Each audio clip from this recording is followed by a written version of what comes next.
జనకా, ఇంతవరకు నీకు కార్తీక మాసము నదాచరించవలసిన విధి కార్యక్రమము మాత్రమే తెలియజేసితిని. కార్తీక మాసములో సోమవార వ్రతమునకు ప్రత్యేక ప్రాముఖ్యము గలదు. కాని సోమవార వ్రత విధానమును, దాని మహిమను గురించి వివరింతును. సావధానుడవై ఆలకించుము. కార్తీక మాసములో సోమవారము శివునకు అత్యంత ప్రీతికరమైన రోజు. ఆ రోజున స్త్రీగాని పురుషుడుగాని ఏ జాతి వారైనా గాని రోజంతయు ఉపవాసముడి, నది స్నానము చేసి, తమ శక్తి కొలది దానధర్మములు చేసి, నిష్ఠతో శివదేవునకు బిల్వపత్రములతో అభిషేకము చేసి, సాయంత్రము నక్షత్ర దర్శనము చేసిన తరువాత భుజించవలెను. ఈ విధముగా నిష్ఠతో నుండి ఆ రాత్రి ఎంతయు జాగరణ చేసి, పురాణ పఠన మొనరించి తెల్లవారిన తరువాత నదికి వెళ్లి స్నానమాచరించి, తిలాదానము చేసి, తమ శక్తి కొలది పేదలకు అన్నదానము చేయవలెను. అటుల చేయలేనివారు కనీసము 3 బ్రాహ్మణులకైనను తృప్తిగా భోజనము పెట్టి, తాము భుజించవలేను. ఉండగలిగినవారు సోమవారమునాడు 2 పూటలా భోజనముగాని ఏ విధమైన ఫలహరముగని తీసుకొనకుండా ఉండుట మంచిది. ఇట్లు కార్తీక మాసమందు వచ్చు సోమవార వ్రతమును చేసిన ఎడల పరమేశ్వరుడు కైలాస ప్రాప్తి కలిగించి, శివ పూజ చేసినచో కైలాస ప్రాప్తియు, విష్ణు పూజ చేసినచో వైకుంఠ ప్రాప్తియు నొందును. దీనిని ఉదాహరణముగా నొక ఇతిహాసము కలదు, దానిని నీకు తెలియబరిచెదను, శ్రద్ధగా వినుము. కార్తీక సోమవార ఫలముచే కుక్క కైలాసమదుట. పూర్వకాలమున కాశ్మీర దేశములో ఒక బ్రాహ్మణుడు కలడు.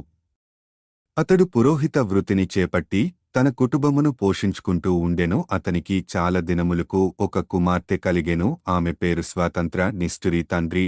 ఆమెకు సౌరాష్ట్ర దేశీయుడగు మిత్ర శర్మయ్యను సద్బ్రాహ్మణ యువకునకిచ్చి పెండ్లి చేసెను. ఆ బ్రాహ్మణ యువకుడు 4 వేదములు శాస్త్రములు అభ్యాసించిన వాడైనదున సదాచార పరాయణుడై యుండెను. అతడు భూతదయ గల్గినవాడు, నిత్య సత్యవాది, నిరంతరం భగవన్నామ స్మరణ చేయువాడను. ఎగుటచే లోకులేల్లరునతనిని అపరబ్రహ్మ అని కూడా చెప్పుకొను చుడేడివారు. ఇటువంటి ఉత్తమ పురుషుని భార్యయగు నిష్ఠురి యవ్వన గర్వముతో కన్ను మిన్ను గానక పెద్దలను దుషించుచు, అత్తమామలను భర్తను తిట్టుచు, గొట్టుచు, రక్కుచు పరపురుష సాగత్యము గలదే.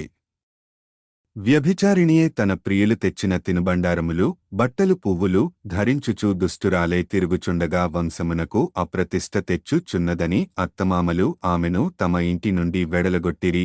కాని శాంత స్వరూపుడగు ఆమె భర్తకు మాత్రమా మేదభిమానము పోక, ఆమె ఎంతటి నీచ కార్యములు చేసినను సహించి, పోమ్మనక విడువక ఆమెతోడనే కాపురము చేయుచుండెను. కాని చుట్టుప్రక్కలవారి నిష్ఠురి గయ్యాళి తనమును కేవగించుకుని ఆమెను కర్కశ అనే ఎగతాళి పేరును పెట్టుటచే అది మొదలందరూ దానిని కర్కశ అనియే పిలుస్తూ ఉండేవారు.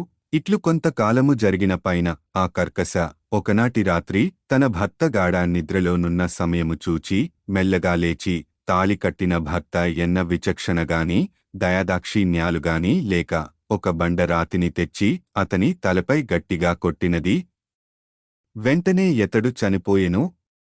ఆ మూతదేహమును ఎవరి సహాయము అక్కర్లేకనే అతి రహస్యగా దొడ్డి దారిని గొప్పయి ఊరి చివరనున్న పాడు నూతిలో బడవైచి పైన చెత్త చెదరములతో నింపి ఏమీ ఎరుగని దానివలే ఇంటికి వచ్చెను. ఇక తనకు ఏ ఆటకములు లేవని ఇంక విచ్చలవిడిగా సంచరించుచు తన సౌందర్య చూపి ఎందరినో క్రీగటనే వశపరచుకొని వారల వ్రతమును పాడుచేసి నానాజాతి పురుషులతో నూరుమించుచు వర్ణ సంకరు రాలయ్యెను. అంతేయేగాక పడుచు కన్యలను, భర్తతో కాపురము చేయుచున్న పడుచులను తమ మాటలతో చేరదీసి వారికూడా దుర్బుధులు నేర్పి పాడుచేసి వితులకు తార్చి ధనార్జన కూడా చేయసాగాను. జనకరాజా, యవ్వన బికము ఎంతో కాలముడదుగదా, కాలమొక్కరితిగా నడవదు. క్రమక్రముగా ఆమెలోని యవ్వనము నశించినది. శరీరమందు మేహవ్రానములు బయలుదేరినవి. ఆ వ్రానముల నుండి చీము రక్తము రాసుకరుత ప్రారంభమేను. దానికి తోడు శరీరమంతా కుష్టు వ్యాధి బయలుదేరి దుర్గంధము వెలువడుచున్నది. దినదినము శరీర పటుత్వము కృశించి కురూపియే భయకర రోగాములతో బాధపడుచున్నది. ఆమె యవ్వనములో ఉండగా ఎన్నో విడల త్రూపి కలిగించిన విటులయే ఒక్కరు ఇప్పుడమను తొగి చూడరైరి.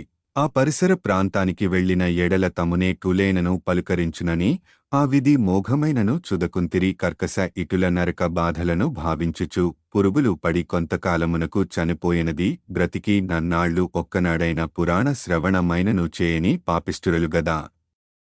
చనిపోయిన వెంటనే భయంకరులైన యమభటులు ఆమెను గోపోయి ప్రేతరాజగు యముని సన్నిధిలో నుంచగా యమధర్మరాజు చిత్రగుప్తులవారిచే ఆమె పాపపుణ్యములు జాబితాను చూపించి, భటులారా, ఈమె పాపచరిత్ర అంతింత కాదు.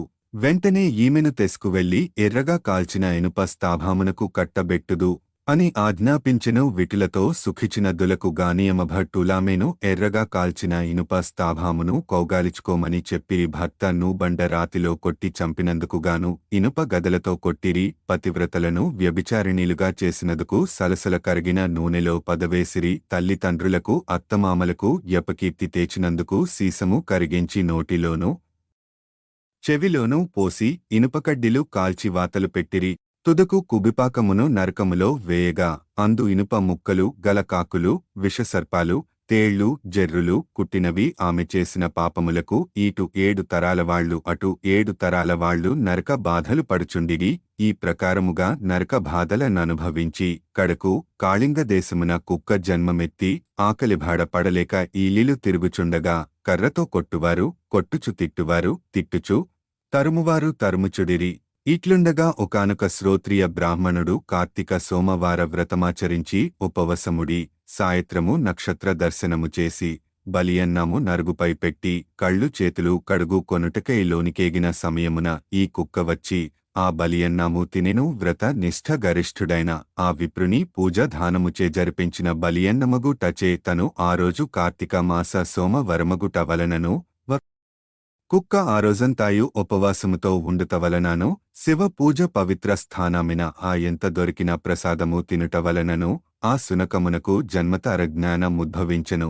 వెంటనే ఆ సునకము విప్రకులో తమ నన్ను కాపాడుము యని మొరపెట్టుకోనేను. ఆ మాటలు బ్రాహ్మణుడాలకించి బయటకు వచ్చి చూడగా కుక్క తప్ప అన్యులేవారు లేనదుకు లోనికేగాను. మరల రక్షిపుము రక్షిపుము యని కేకలు వినబడెను. మరల విప్రుడు బయటకు వచ్చి, ఎవరు నీవు, నీ వృత్తంతమేమి యని ప్రశ్నించగా, ఎంతన కుక్క మహానుభావ, ఈ పుట్టుకకు వెనుక 15 జన్మల ముందు విప్రకులాగానను నేను వ్యభిచారి నీ నయాగ్నిసాక్షిగా పెండ్లాడిన భక్తను జపి వృద్ధాప్యములో కుష్ఠురాలనే తనువు చాలించిన తరువాత యమదూతల వల్ల మహానరక మనుభవించిన పూర్వీకుల పుణ్య ఫలము వల్ల ఈ జన్మలో కుక్కనేతిని. ఈరోజు మీరు కార్తీక సోమవార వ్రతము చేసి ఇచ్చట ఉంచిన బలియన్నము తినుట వలన నాకీ జ్ఞానోదయము కలిగనది.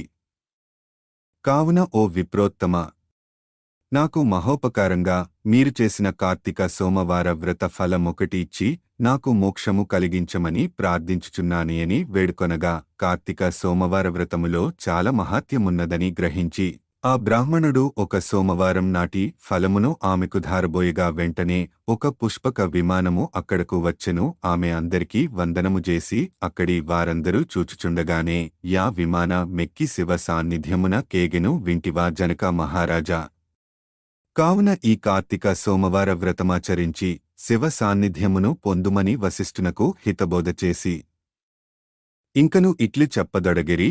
ఇట్లు స్కాంద పురాణ తర్గత వశిష్ఠ ప్రోక్త కార్తీక మహాత్యమందలి 2వ అధ్యాయము 2వ రోజు పారాయణము సమాప్తం.